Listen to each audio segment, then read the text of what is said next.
Okay, good afternoon to you all. My name is Sakwele Abna Okai, and today I'm here with an award recipient of the Generation Google Scholarship for the East, Middle East, and Africa.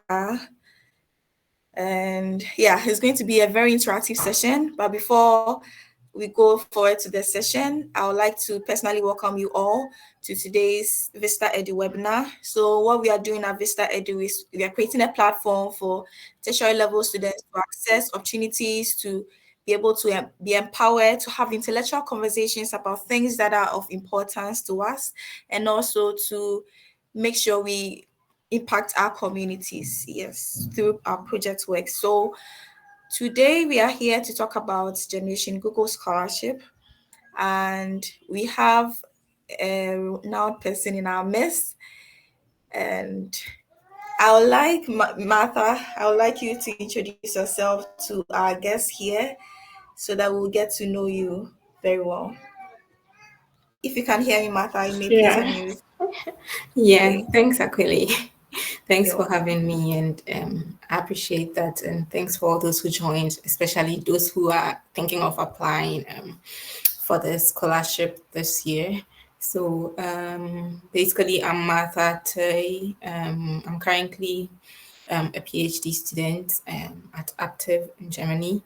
But I had my undergrad in electrical engineering and my master's in computer science in UNE and KNUST respectively. So that's just like the simplest things about me, or like just me. And yeah, as Aquile rightly mentioned, last year I was a recipient of the Generation Google Scholarship for EMEA, that's European Middle Eastern Africa um, group. And yeah, this year it's opened again, so that's why we're here. And yeah, that's just me. So back to Aquile. Okay, thank you so much for telling us who you are. So, Generation Google Scholarship is no. Let me leave it for Martha to tell us what is it about, and why did you think of applying to, I mean, this grand scholarship all the way from Ghana? Like, what motivated you to apply? What exactly is this scholarship about? Yeah, tell us more. Yeah, so basically, the Generation Google Scholarship is like funded by Google, and it's for women pursuing like degrees relating to STEM, so more especially like technology. So anything ranging from computer science, engineering, and maybe digital media or whatever it is, anything that has got to do with technology, or yeah, if your course has got to do with that, yeah, you could apply for it. So I think this was introduced a long time ago, but I heard about this somewhere in 2018, um, where I had the opportunity to meet some of the scholars from that group. I mean, at that time, I don't think there was a Ghanaian there, so I met a couple of them through the Global Women Tech Makers group. And I mean, that was where I learned about it. But at the time, I was I think I was completing my undergraduate education. That was in 2018. So I couldn't apply because the requirements was that you'd still be a student like the following academic year. But that was not my case. So I couldn't apply until last year. I mean, I was always scared of applying. So until last year, I got it was I'd say the application was in 2021 and the results were out in 2022. So, yeah, I applied in 2021 and it came out in 2022. So, currently, I think there have been a few changes over the time regarding the qualifications for the scholarship and also who is eligible to apply. I think for this year, for those who thought of applying, it's only open to undergraduate students. So unlike myself, I was a master's student at the time I applied. By then, it was open to like all levels of education. So now it's just for undergraduate students. So I think that's the only difference I see here. And some of the essays have reduced, unlike our time, we had quite a lot. So that's like the entire scholarship. And I think for me, what pushed me to apply was whilst I was ending my master's program, I wanted to actually enroll in a PhD program. Typically in Ghana. So I was like, I mean, in Ghana, you'd have to still pay lots of fees for PhD, unlike other parts of the world. So I thought of applying and then using that money to fund my PhD. Yeah, which I was planning to start in Ghana, but it looks like God was smiling at me, so I didn't even have to use this money at all after winning it because I had another opportunity. So yeah, I think Awesome. yeah, for those who are looking to apply, I mean, you don't have to have like a clear plan ahead, but I think once you still feel like you're going to be enrolled at the end of like the next academic year, then yeah, you should apply. That's great. I'm happy you mentioned that now you don't necessarily have to be doing computer science to have access to this scholarship, but any engineering course and anything that has to do with technology, digital media, and all that. That is awesome. I've actually gone through the website, but I realized that it didn't, I mean, point the direction to that. It was really broad. Yes, and thank you so much for clarifying for us. So, can you run us through the application process? Yeah. So I think, as I mentioned, over the years, um, over the years, the scholarship has changed because at the time I heard about it, that was in 2018. It was you'd apply and then you go through an interview phase and then afterwards the selection is made. But as of the time I was applying, that was in 2021. After the application, so the entire application is just like one big form that you're filling online, and you have to provide like your personal details and then also details about your education. So after providing that, I think you have to provide also some essays, and those are the most important things I felt helped. And during my time too, we also had to provide well, recommendations from any university lecturer or professor that we knew of. I think it was supposed to be two recommendations. I mean, the minimum was one, but you could provide two. I think during my time, I provided two recommendations, and then also my CV, my transcripts. Yeah. And yeah, those were basically it. But there were four essay questions that I had to fill in. And so what I felt was like most important in filling this were the essays, the CV. I don't know so much about the transcripts because honestly, when I was filling it, I felt it was should I say I felt I was not going to get it because maybe it's just for me, let's say the top class students, because unfortunately for my undergrad, I wasn't a first class student at the end of the day. So it felt as though that was it. But I noticed that no, it was more about how you presented yourself in the essays and also your CV and other relevant things you had done, like in the field of computing or technology or anything. So yeah, I think this year the essays have reduced. If there's anyone actually going through, I think they are now about three or two essay questions. I don't remember, but at our time it was about four or five essay questions. Okay, yeah, I think it's two this year, and then our time it was about four essay questions to answer. But I think two of the questions, as the two that have been asked, were still questions that we had to answer during our application, and two others. So yeah, these were two of the major questions there. Okay, so would you say you had some kind of someone holding your hand to go through the whole application process, or you had to do everything all by yourself? And if you did do everything all by yourself, what do you think were the resources that, I mean, guided you to make it to the scholarship? Yes, so I think that's a very good question. I had help while I was applying for the scholarship. So I remember when I wanted to apply for it, I actually started preparing the materials like months before the application was opened. And then I spoke to one of my mentors in the University of Stuttgart. So we are both on a certain Facebook group together, like a women in tech group together.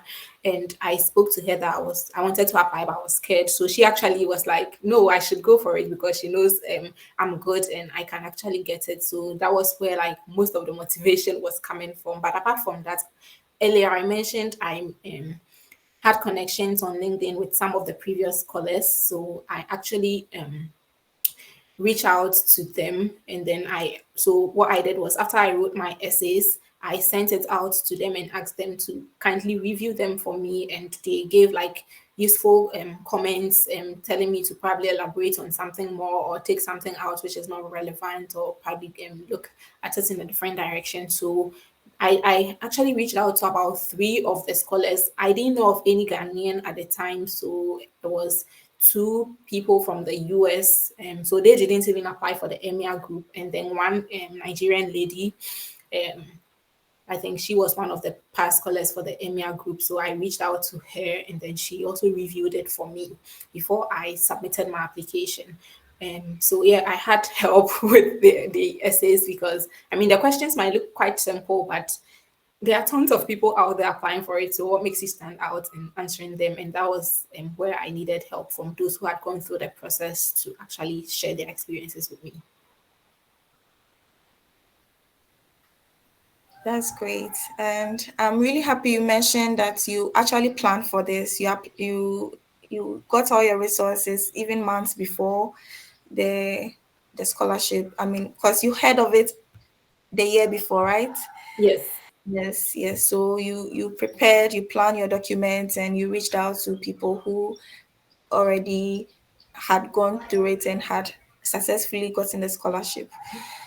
That's really great. So you may want to put your questions in here if you are joining and you are interested in applying. Kindly put your questions in here. We would get to them very soon. I want Martha. I want you to go.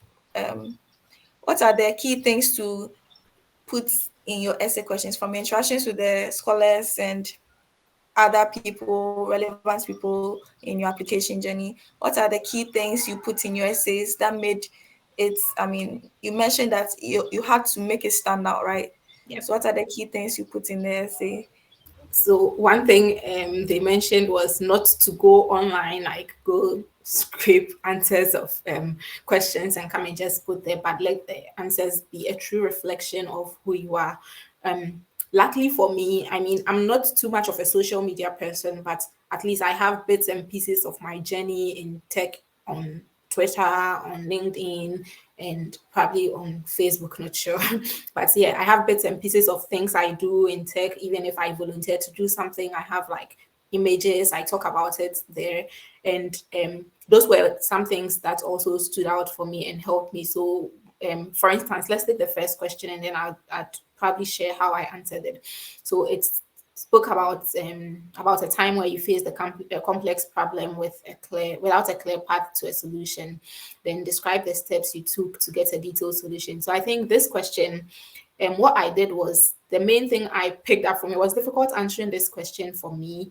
So I looked at the last statement, which was it could have been a problem you faced at school, work, or extracurricular activities or home. So I just picked at that time I was working towards my master's thesis, so I used that as my case study and listed out all the challenges I faced during my master's studies. So I don't know, for those uh, those of us who have schooled in Ghana, we can tell sometimes our lecturers aren't too supportive, and sometimes access to resources are a huge problem.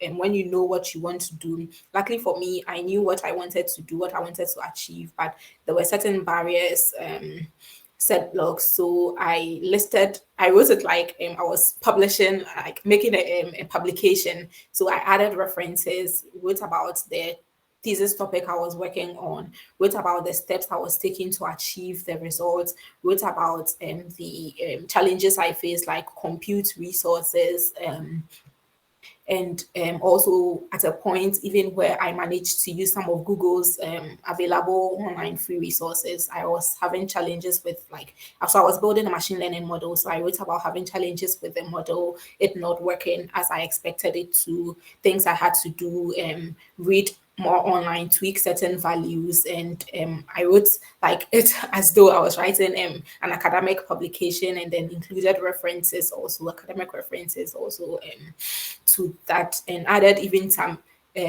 images and graphs from the work I had done to show what I was facing before, how I overcame it, and then what the final results also was. So the images, for instance, you might not be able to link them into put the images in the application because it's more of like a space where you have to type in your answers. So I hosted them on Google Drive and then just provided short URLs to them so they could actually, whoever was reviewing could actually take a look at it. And also for the second essay question here, it was also in our application, I remember. And for this, I was more comfortable writing about this because over the years, I've volunteered with so many women in tech organizations to like do training, to have tutorials, to have mentorship programs for women. And before that, I also won some amount of money from Top Tiles, where I started this initiative of training senior high school students, I mean females in programming. So I wrote about that and how I was also like collaborating with other organizations. I made mention of some of the organizations, and luckily some of them also had made posts about them with like images of myself and stuff like that. So I added those links also to that to mention what the problems were, like people, women not having the interest. Used myself as a case study because I remember when I started in tech, I mean, I started with electrical engineering and we only did computer programming for one semester. So I wrote about how personally that was not motivation enough to even take up a role or a path in tech. And because at the end of the day, I had a C in that course. So I mean, I would rather focus on a course I had an A, but I still had some support from other women surrounding me, and that was what I felt helped me. So those who never had such support would definitely not even build a career around tech, but luckily for me I had it, so I used that also as one of the problems. Also mentioned problems that were due to internet connectivity, and because I've been to some remote places in Ghana to actually have trainings and like computer trainings with them, and you get there and probably it's just one computer that they have, and everyone is actually trying to learn through that. So I used those experiences also to um, answer that question. But the problem here is the question demanded that we provided, I think, is 500 words. And sometimes you would write and notice you've exceeded 500 words. So how do you compress it to make sure you are not losing the main points, the important points, but you are still carrying out your message to whoever is going to review to understand it? I think I did as much as possible to add so many links. And I also had a website at the time. So I had done like a summary of myself, what I'm interested in, women in tech stuff on the website, and then also added that to my CV. So if you click on it, at least it was clear evidence to see that, okay, I'm interested in promoting or helping other people who are struggling in tech, even though I also didn't have too much of the resources, but the little I had, I was also willing to use to help others. Okay. I like what you said about sharing your tech journey on social media and linking it to your essays. I think that was really great. So that means your social media, or yeah, your social media should always be a reflection of what you are doing, and you should always make sure you are sharing your journey, whether you're a student or you are not. Yeah. Yes. So you've really given us in-depth understanding of how you answered your questions and how you linked it to your personal experiences and your personal initiatives and other articles around that. But I still on the essay questions. I want to find out what are the pro tips you would give anyone answering their question, like any 2 or 3 tips you'd want to share. Yes. So one, I mean, yes, we English is our, I'd say, first language, but then you'd want to have your application on point with less grammatical errors, so someone reading would not feel bored trying to correct your grammatical essays. So that is one key thing you'd want to consider there. And then also, I mean, no matter how small the impact you have made is, even if it was just um helping a friend do an assignment and that was like computing related, or anything like little, it's not too little to add to your application, because probably someone might say, I saw in the chat someone mentioning that I had a lot of experience before applying, but um prior to this application I had already won a certain scholarship, which was from Top Tile. And during that application, I had like no experience. I mean, as an undergrad student, like with no experience, nothing. And that scholarship award was even just for one person from the entire African continent.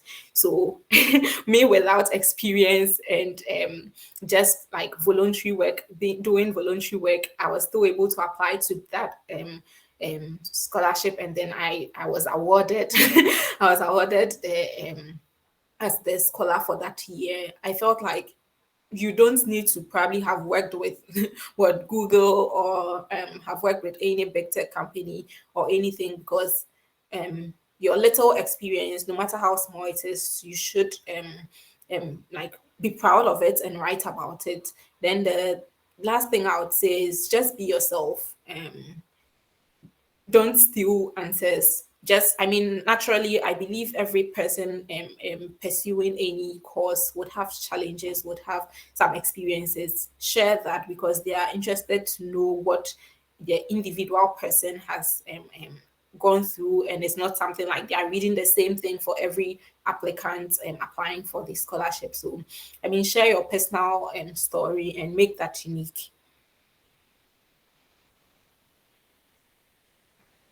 Okay, share your personal story and be proud of the little impact that you have made.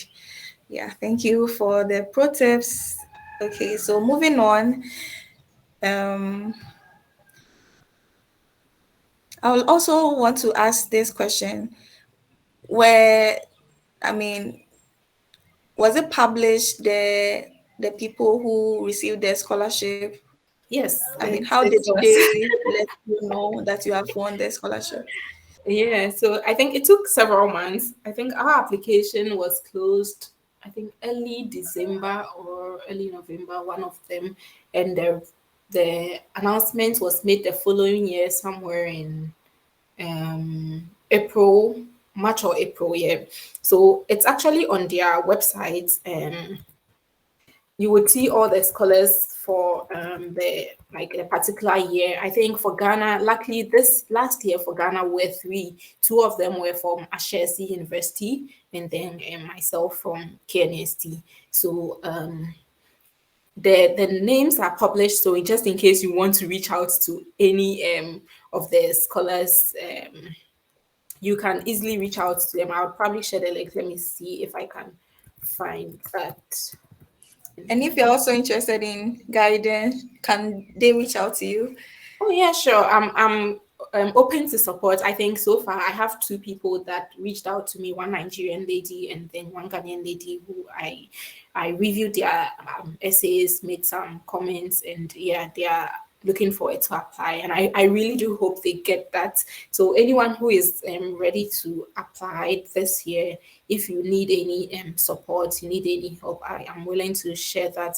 I also have my essays in my drive, so I was always sharing that to those who reach out to me, so they could have something to look at and follow. At least I know people are not just going to copy that, because if you do, of course, it's Google. They also have like a list of of the essays, and I'm sure they will definitely find out. But I am open to sharing that, because I feel like sometimes you know what you want to write, but when you read how someone probably puts theirs, it gives you a clearer idea of how to also frame yours, just to as a guide. So yeah,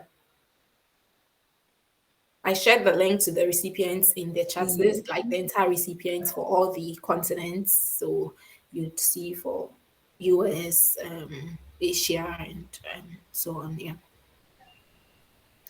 Wow. More like a Hall of Fame something. Yes. That's really awesome. So at this point, I would like the participants to ask any question that you may have. I believe we have really delved deeper into the application. I mean, now it's not just about. Wait, before I go on with the questions, is it just for women?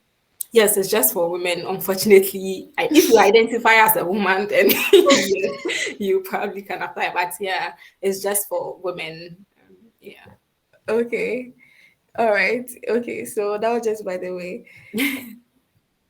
Please, if you have any questions, I've seen some questions. Said, how can we get connected to you? I'm on LinkedIn, pretty much active there because LinkedIn has a lot of potential. I actually got my PhD, my current PhD position from LinkedIn, a LinkedIn post. So yeah, LinkedIn is my go-to. Yeah. All right. So Pakwesi, kindly reach out to her on LinkedIn. And yeah, so do you have any questions? One thing, Okay. whilst we probably wait for some questions, also about the CV.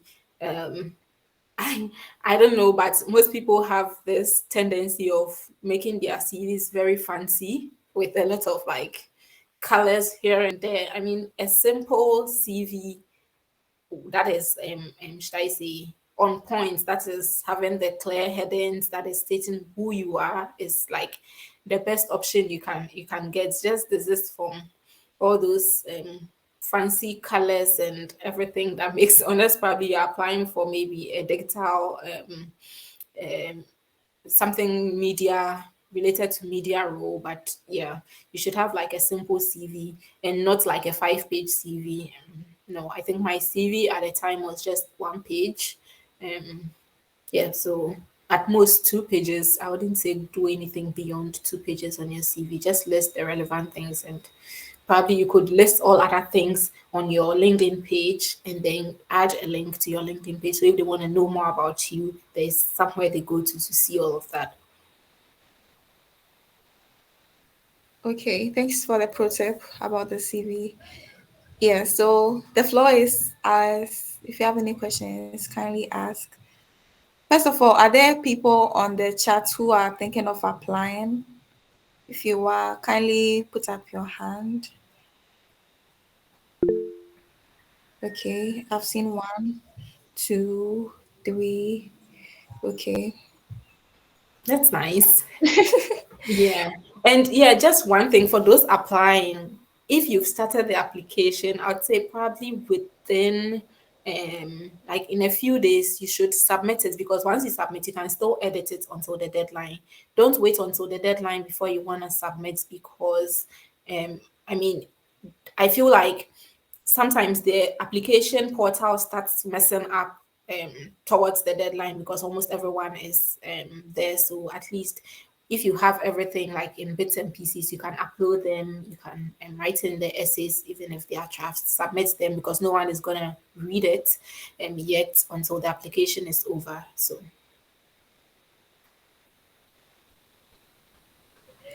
Okay. Pakwesi is saying he's helping his kid sister out with the application. Would you like to share some difficulties she may be facing that could be addressed on this call? Pakwesi.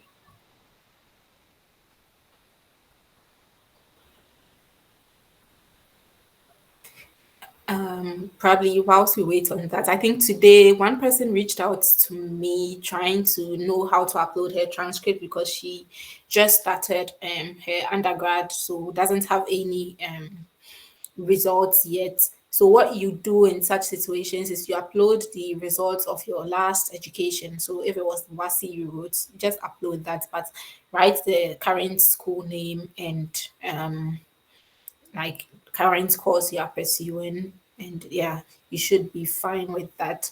But if you do have some results already, be sure to upload those instead, and they don't have to be official copies, even if they are just like the ones you see when you open your student portal. You can just take a picture of that or download that and upload that. They accept that, because I remember I didn't upload an official copy of my results. It was just from my student portal, and that was good to go. All right. Pakwesi, are you ready now?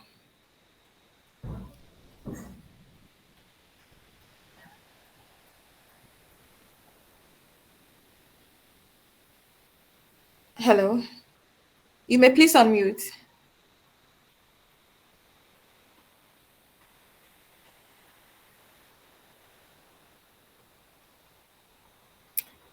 Okay. I think he sent his question in the chat. He's talking about GPA. Okay. Yes, so you convert that to GPA, because I think most schools don't even use GPAs, because I think KNUST was not using GPA at the time I applied. So what I did was, if it's an A, I would say in GPA format, and so if, like, let's say you had 79, which is an A in KNST, you'd say that is a 4.0 in terms of GPA. So you can just put that there and then do the conversions.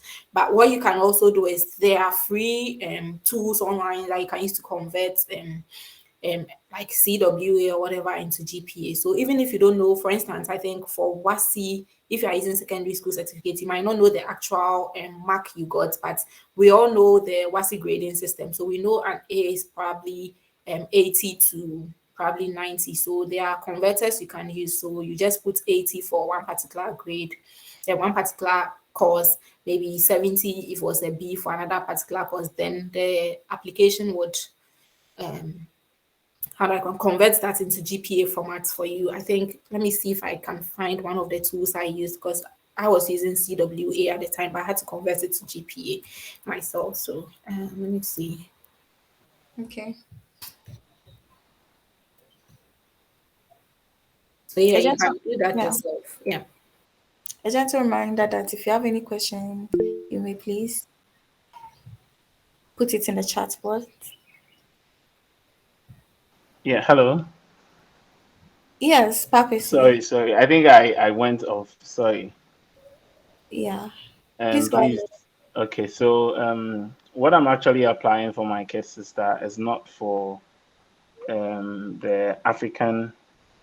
It's for a different community. So she has she's gotten an admission in a school in the University of Rhode Island. So University of Rhode Island has several opportunities. So I actually saw the Google scholarship thing on their website. So we wanted to try it out.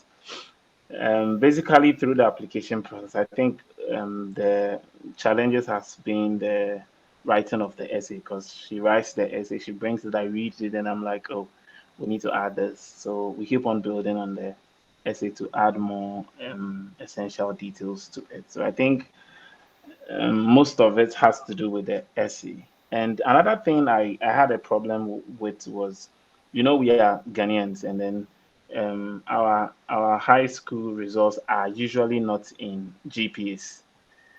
So I'm a bit confused on how I should report on her GPA.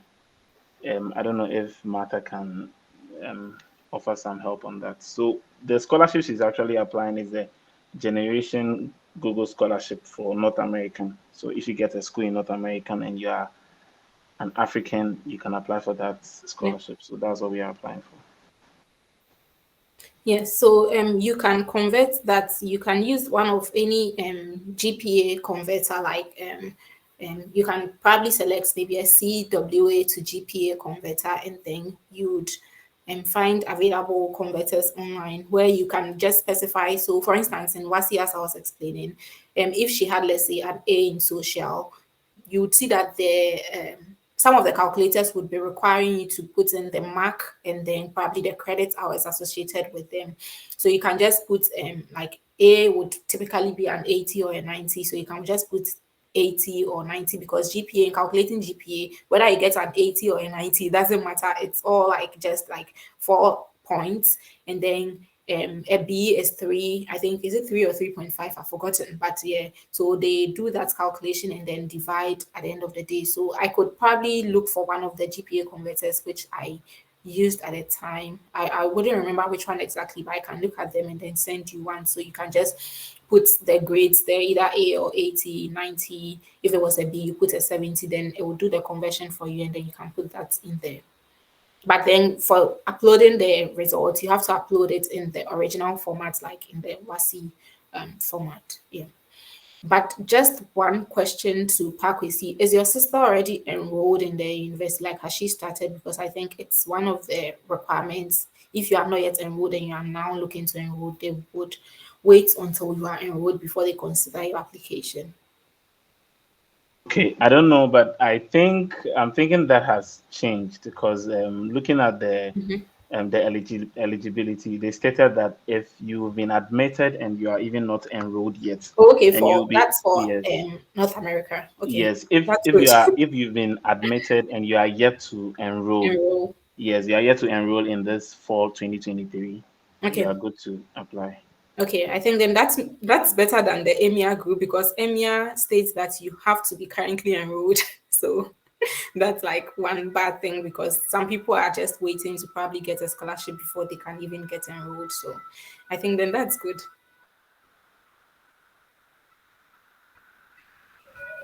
Okay, Pakwesi, I think I hope you're okay now.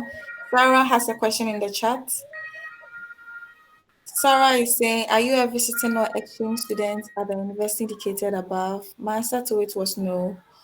I don't know what you're trying to say, Sarah. Can you please unmute and be clear?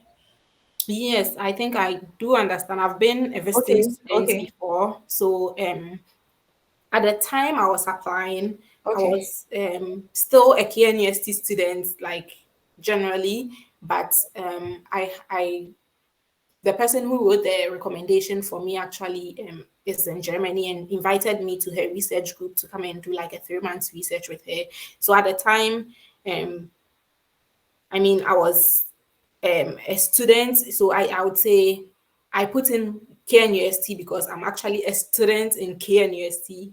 But then I still maintained, and then I think I didn't even write anything about University of Stuttgart because I was in University of Stuttgart as a visiting student, but I was enrolled in KNUST at the time, and then looking to enroll in a PhD at the University of Stuttgart. So on my CV, in my experience, or like yeah, like my work experience, I added that visiting student as one of my experience because I was doing research with the research group or with that university, but that wasn't where I was entirely enrolled. I was still enrolled at KNST. Oh, okay, thank you very much. I just wanted to understand that question, so it's explained. So thank you. awesome. Rosalinda has a question in the chat. Please, do you need a certain GPA before you apply? For example, GPA above 3.0.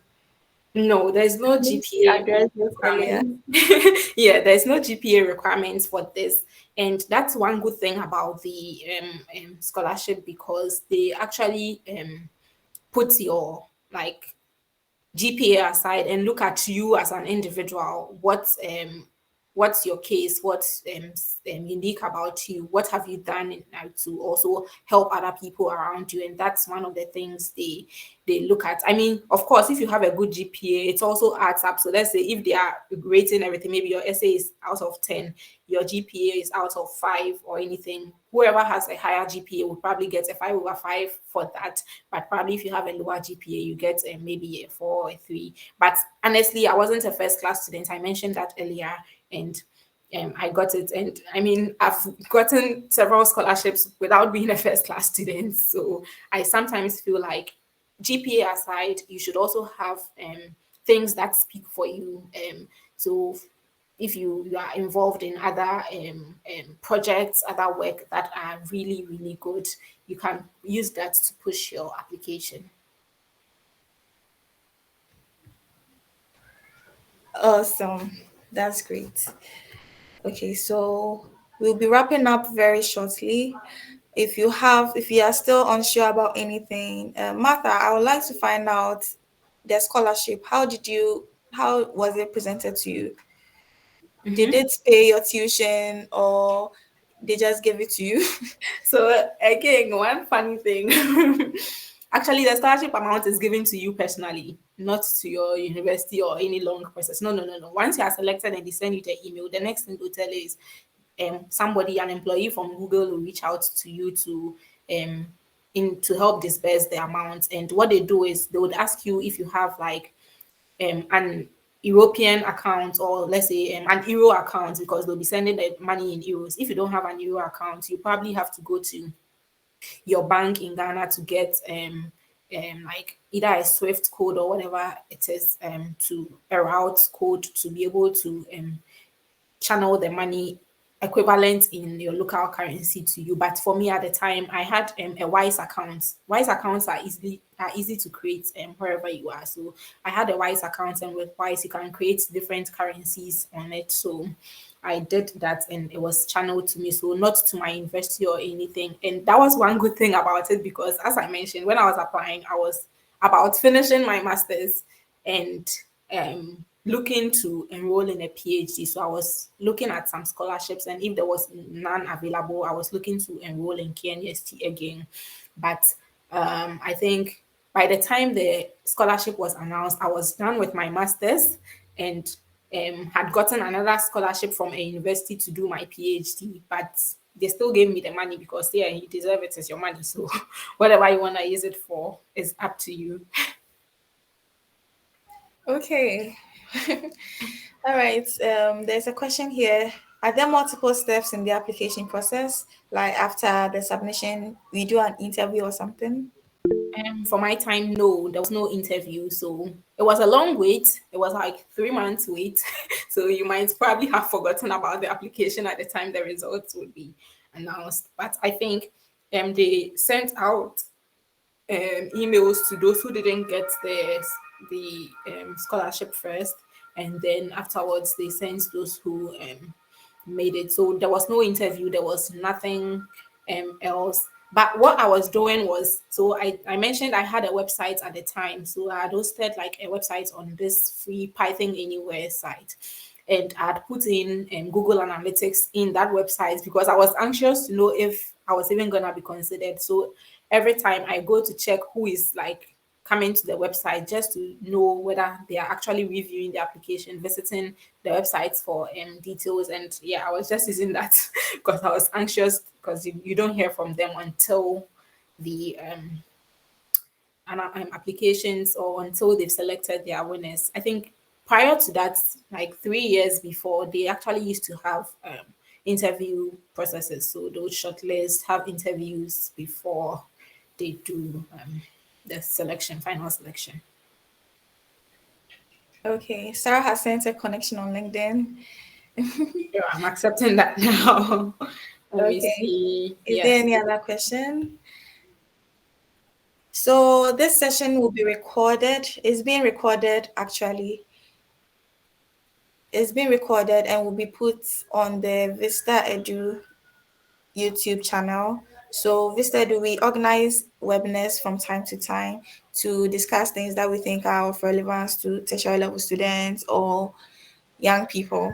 So this session is going to be put on the YouTube channel. So in case you have a friend who registered for this session but wasn't able to attend, we'll be putting it up there. So we would like you to subscribe to our channel and kindly like it. And if you have any questions or comments, you may also put it in there, because we would communicate it to Martha, and if she gives us the response, we'll definitely respond to your comments there as well. I think I saw a hand. Yeah, Okay, it was me. Papacy. Yeah. Yeah, so I don't know of the what Martha's on, but I know what I'm trying to apply for my kid sister is ending in May 19th. So for those who want to apply, you should just know that Yeah. the closing date is very near. Yeah. Yeah. And I Martha, think for I EMEA wanted to. is May 16th or so. Oh, I think okay, 16th or okay, 18th. Yeah. Yeah, 16. okay. So we have barely 3 days or something. Yeah. Okay. So please, I wanted to ask the interview process. What was it about? What were they trying to get from you at the interview? So my year, there was no interview process. Everything was in the application. I mean, we had to go through like a lot of application questions, which is I think similar to what the APAC group is doing now, like recommendation, um, more in-depth information about like you, details about the intended universities you wish to apply for and everything like that. But there was no interview process. It was just like a long wait after 3 months or so, and then we got a response.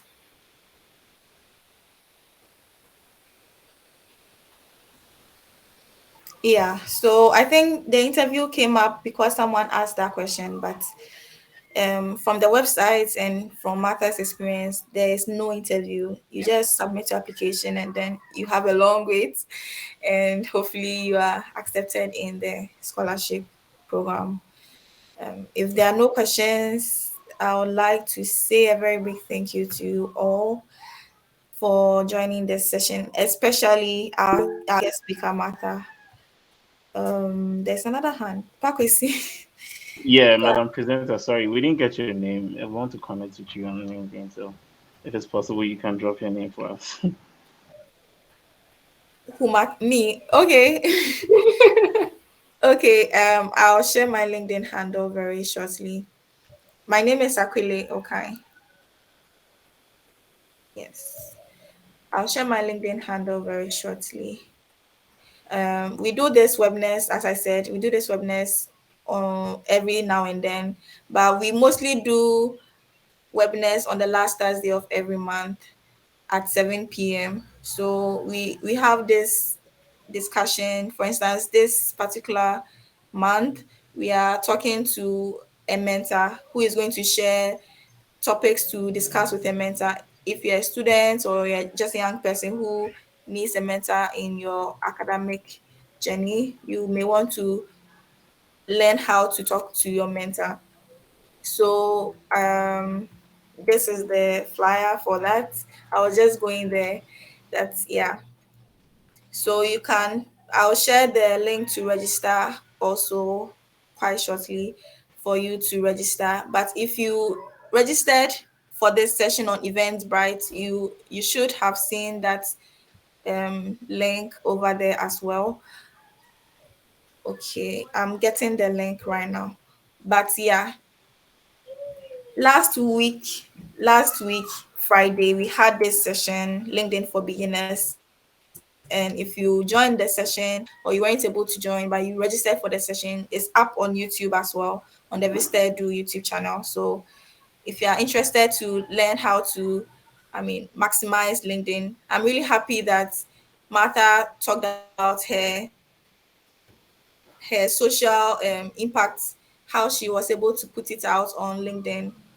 Yeah, so if you're also interested to, if you're just getting started on LinkedIn, or you just want to have a better understanding of how to maximize LinkedIn, you can also join the session.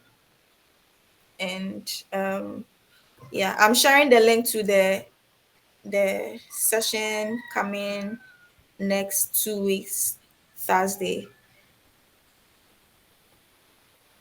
It's in the chat now. Yes, so we would like to get feedback from this session. If this session has been good to you, you may want to unmute, or you may want to put it in the chat session how helpful it has been to you. And one thing is, as you are learning online or as you are joining info sessions and these kind of webinars, you may want to also share that aspect of your life on social media, that is on LinkedIn, to tell people how you are improving on yourself and being showing up at places which are of interest to you. Yeah, so thank you once again, Martha, for this wonderful session. We are really grateful to you for your time. I think when I reached out to you, that was last month, and I was actually wondering whether you would be able to make it because the time difference is, I mean, I think it's 4 hours or something, and I It's wasn't just really two sure. now. So Come again? it's just two now. It's 2 Yeah. p.m. I mean, Okay, it's just 2 hours difference. So now it's two just hours. 5:50. Yeah. Okay, yeah. Yeah, but I'm really glad and happy that you could make it. Thank you so much for your time. Thank you to you all engaging participants, and I'm really happy that we could make this session work. So kindly leave us a review on Google. If you visit Google, you can type ViztaEdu, and I think you can even see this particular session on Google. So you can just leave your feedback on Google for us so that Google would say, okay, we said we are doing well, and then recommend our webinars to other people out there. Once again, thank you all so much for your time. Okay, Sarah has sent an email. All right, sure. Sarah, I haven't been on LinkedIn this week, but I'm going to respond to your connection. Thank you all so much, and do have a lovely day. Bye. Thank you too. Bye. Okay, bye. Thank you.